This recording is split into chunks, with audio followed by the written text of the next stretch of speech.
Hey folks, how's it going today? This is Bear here, checking in for Bear Trout Backcountry once again. We're out here on this beautiful Sunday in early August at one of my favorite woodland areas. And what I thought we'd do today is go and do a slightly more detailed breakdown video of how to ignite fire with the primitive bow drill method. You'll know that last week I did a really quick intro video that just is kind of a crash course of the whole process really quick. And now I'm going to break down a little bit further in this video about the woods that I used for the various components of the bow drill. I actually need to construct a new bow with some paracord or bow line, as I'm actually going to use in this tutorial. I'll give you some tricks and tips along the way, and hopefully we can initiate some fire. And like I said, we're going to start with constructing a new bow, and we'll see if we can get into it and give you guys a little bit more insight on how to initiate fire this way. Stay tuned, guys.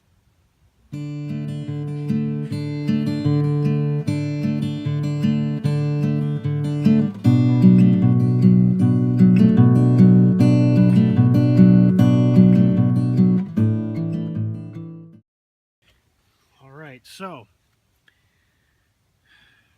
making some new components for the bow drill.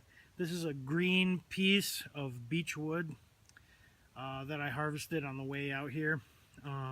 It's a little bit flexible, but beech, as you well know, is definitely on the end of the spectrum as far as hardwoods go. So all this is going to flex a little bit. It's green and it has an exceptionally high tensile strength, so this is going to do really well for a bow drill. Try to select something that would work a little bit better for our bow shape that we need, and we'll see if we can make this thing work a little better for us.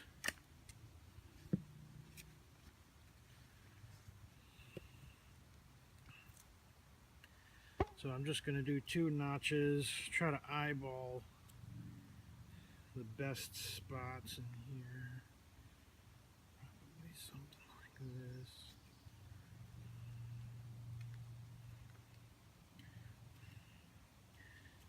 Always trying to make an effort to cut away from you. Some of this detailed notch work is a little tough.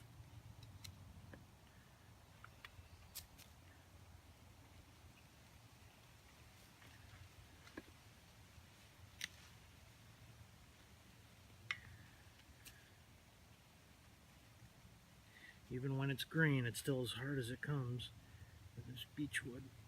I think this is going to work out quite better for us. Alright, so you probably can't tell, but I got the little notch where the string is going to fit into for the head of the bow, and then I just kind of eyeball straight across where I would want it to be. Maybe right there. Yeah, that'll work.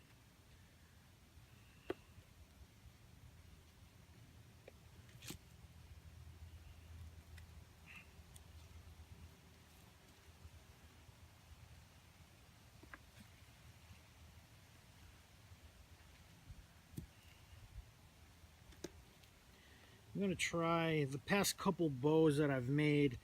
I think were a little bit too short, so I feel like I was having to stroke the bow a little bit faster and exerting a lot more calories than I should have. I'm going to try to go with a slightly longer design this time and see if I can, get more spins out of the stick with doing less work. So we'll see how that goes. I've only been able to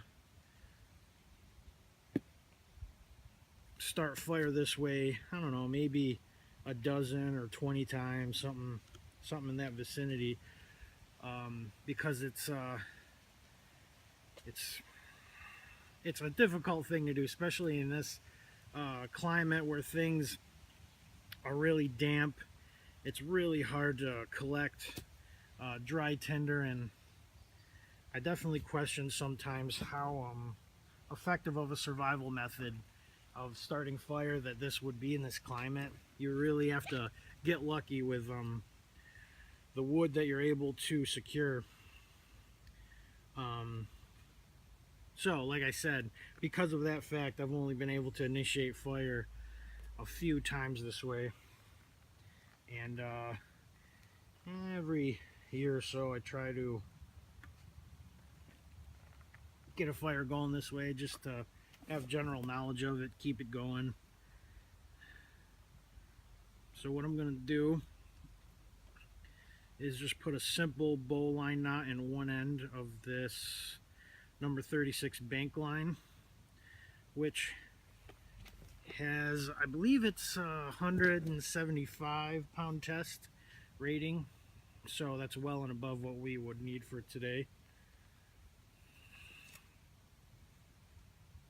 Yeah, I think that'll work out all right. And I'm just gonna wrap this around several times in the notch. I don't want to do a very hard knot in this end because I am certainly going to need to adjust the string as I try more and more, and as the string stretches out, I'm going to want to redo this.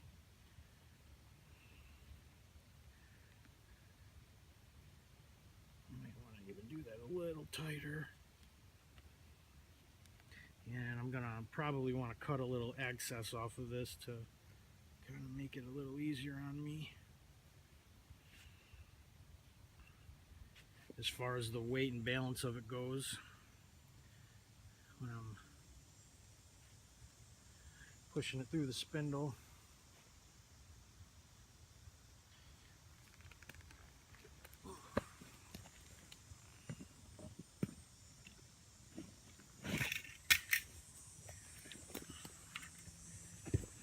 So I'll take out one of my favorite tools, which if any of y'all have been watching the channel, you know this is one of my favorite tools, Boreal 21 saw.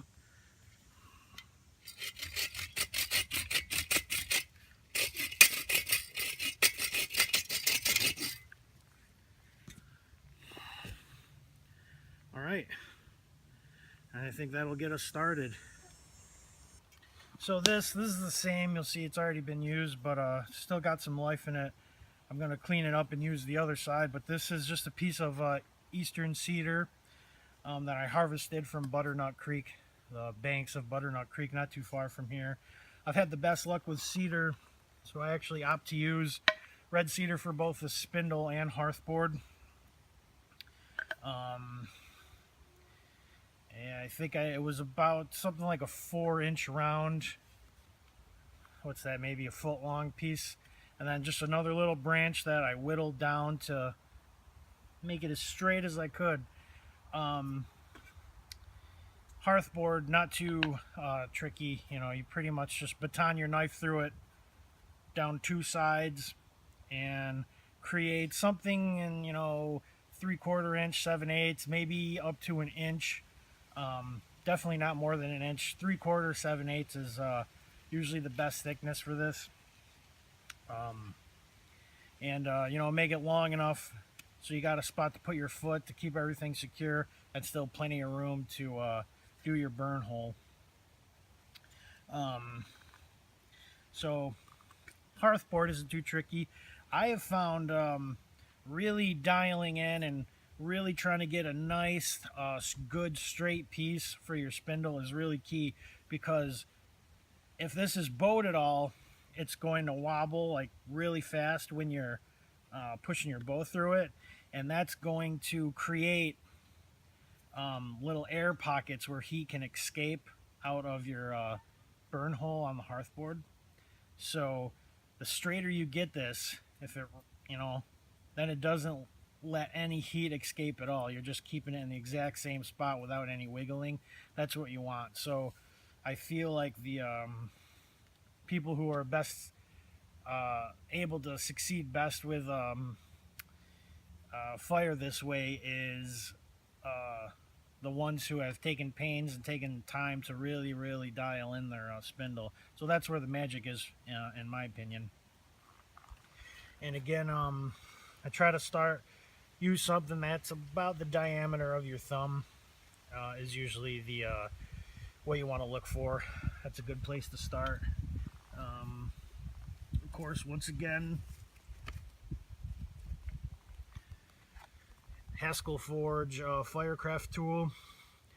A nice sharp blade there that's now rusty because it's been out in the rain a few times. Brass pivot point for bearing block, which you'll see me use, and you've seen me use this before. Works really, really good.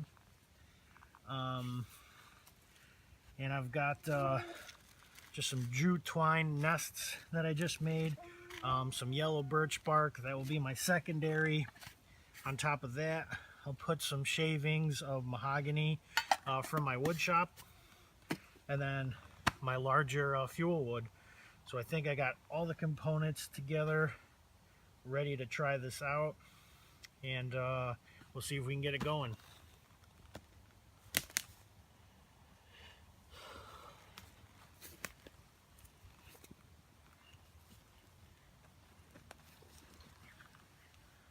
So the first thing you're going to do is carve a new little notch in here, which will burn in first, and then we will have our burn hole. So what you would do first, just pick a spot anywhere along here, but again, you're going to want plenty of room to put your foot. So somewhere on this end, somewhere in the vicinity of 3/4 of an inch in from the edge of the hearth board, just dig the tip of your knife in and just create a little depression, which is going to be the burn-in guide for your spindle. So that's where we'll start. Make sure, don't leave my knife laying around. It's always secure in the sheath. So get this thing twisted in here, which is sometimes a little bit of a chore. There we go. Now this could be pretty awkward and tricky. So once you get it, it wants to constantly spin out on you. So once you get it in there, I kind of try to hold it all together with one hand. Grab my fire tool with the other hand. Put my foot on here to secure the hearth board. Put it in the indentation. Now I'm pretty much ready to go. So I got medium pressure down on the bearing block right now.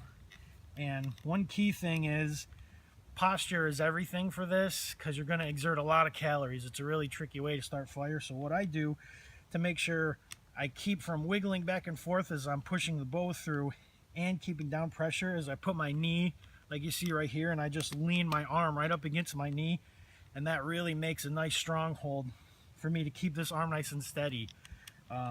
Keep that spindle going nice and straight.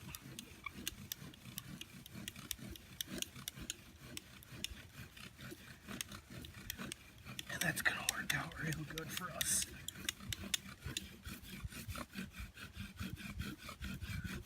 Alright, you can see we just got a little smoke. So that's our burn-in, is what it's called. Kind of want to keep the spindle up off the ground. I don't want to let it to suck up any moisture. So we have our new burn-in hole.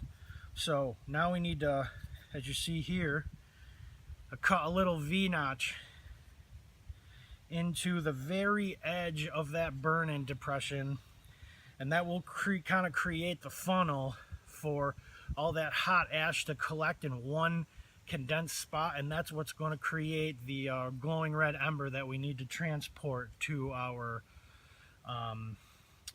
bird's nest. So pretty much, you know, you can do a variety of different things, but there it's, you know, maybe an 1/8 inch to a 1/4 inch V shape. So the burn-in hole is going to be here, and you want it to bloom outwards towards the edge of the wood. So You just kind of start at a 1/4 inch, and then angle it inwards, and you're just going to want to just get to the edge, the very edge of where you see the burn hole start.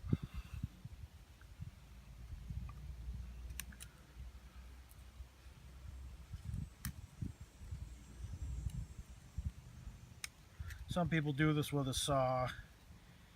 Could be safer, but I have an incredibly sharp Haskell Forge knife, and I've got no problem getting through this soft cedar. As you can see, that's looking pretty good.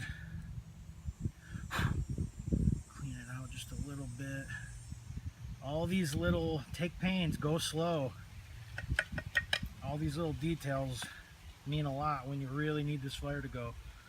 So I got my V-notch in that new burn hole, and something I do that I think helps too, making sure you get all the ashes condensed in one little pinpoint area and make sure that constantly gets good oxygen circulated to it is what is going to make that ember grow. So what I like to do is just kind of at a 45-degree angle, just take the little corner of the bottom side of your notch out, and that just kind of creates a nice little channel for that fresh, cool oxygen to get into the ember. So just like that, nothing fancy. Just take off little 45-degree nubs. And that just creates a nice little passageway for oxygen to get all around your ember. So with our hearthboard ready, we're just about ready. One last very important detail. Actually, let me get this stuff ready.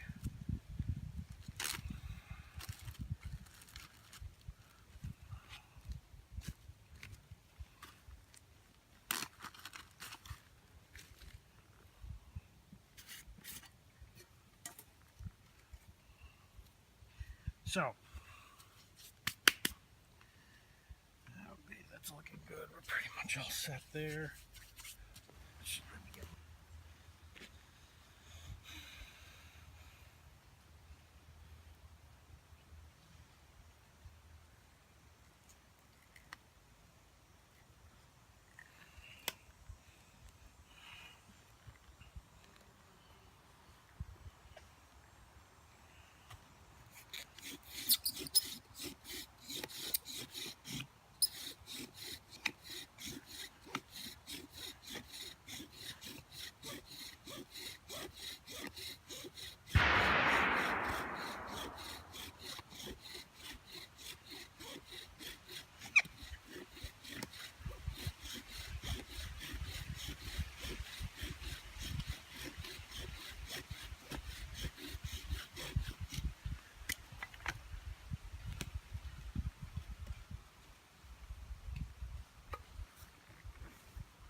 So that was probably 20 or 30 tries, but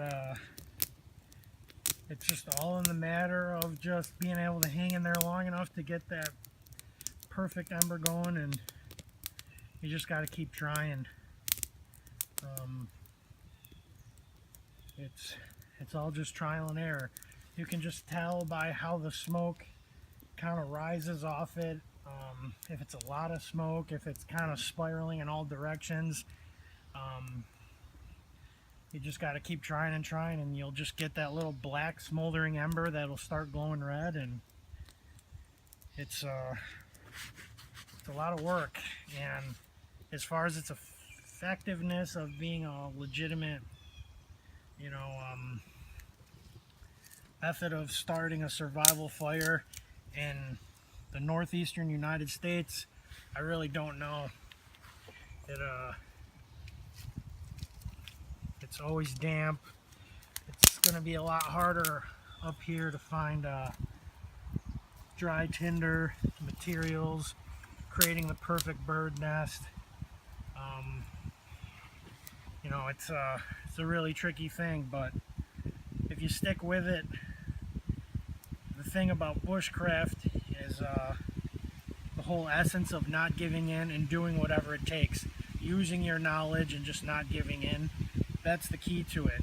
I've been out here for probably 2.5 hours trying to get this one fire going, but it pays off when it really counts. So it's a good skill to know how to do. It's a good skill to always kind of brush yourself up on a couple times a year. But usually, even there's a shotgun range not too far away, as you can tell. But if you just stick with it, and you can make really good things happen for yourself, turn your morale around greatly with just a fire, with not just many tools. But yeah, it was definitely a little tougher than I planned on it being. But you do get results if you just persevere. Well, hopefully I never find myself in that situation. I always keep dry birch bark with me and a ferrocerium rod, and my knife is always with me. So with those three things, I should be able to start fire in any climate, weather, rain, snow, sleet. And I just got to be very, very careful to not lose those things and always keep them on my person. But I think we've proven bow drill fire, it does work. It is a viable means of creating ember and ignition, but I would say somewhat less practical for the northeastern United States. But it does work.